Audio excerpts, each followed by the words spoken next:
Hello, my name is Sanjeev, and I'm going to tell you the classic tale of the shoemaker who had some unexpected visitors.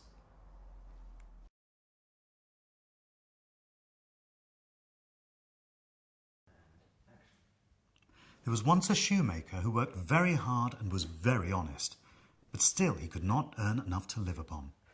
And at last all he had in the world was gone, except just leather enough to make one pair of shoes.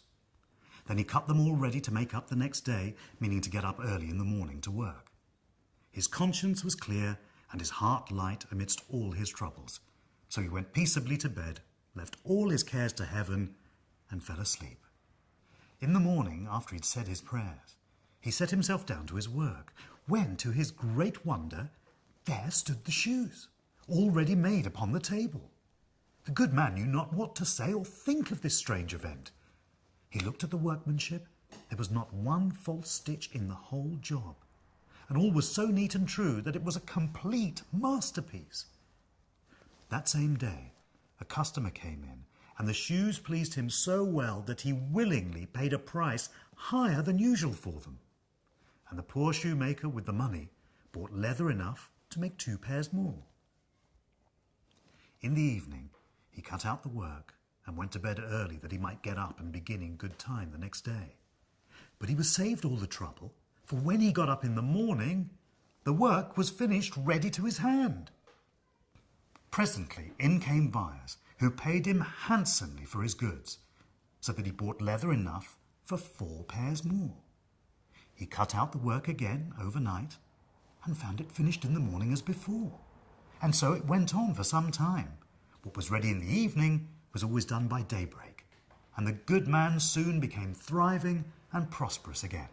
One evening, about Christmas time, as he and his wife were sitting over the fire chatting together, he said to her, "I should like to sit up and watch tonight, that we may see who it is that comes and does my work for me."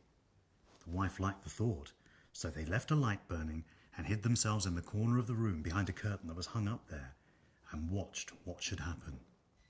As soon as it was midnight, there came 2 little naked dwarfs, and they sat themselves upon the shoemaker's bench, took up all the work that was cut out, and began to ply with their little fingers, stitching and rapping and tapping away at such a rate that the shoemaker was all amazement, and could not take his eyes off for a moment.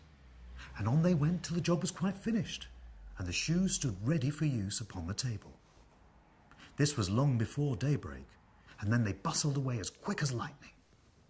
The next day the wife said to the shoemaker, "These little sprites have made us rich, and we ought to be thankful to them and do them a good deed in return.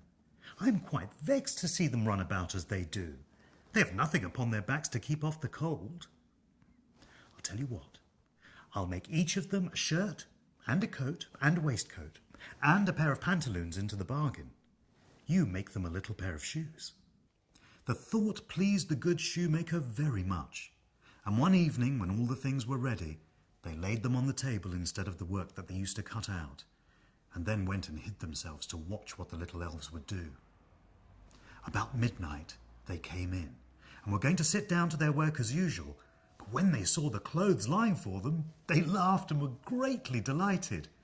Then they dressed themselves in the twinkling of an eye, and danced and capered and sprang about as merry as can be, till at last they danced out of the door over the green, and the shoemaker saw them no more. But everything went well with him from that time forward, as long as he lived.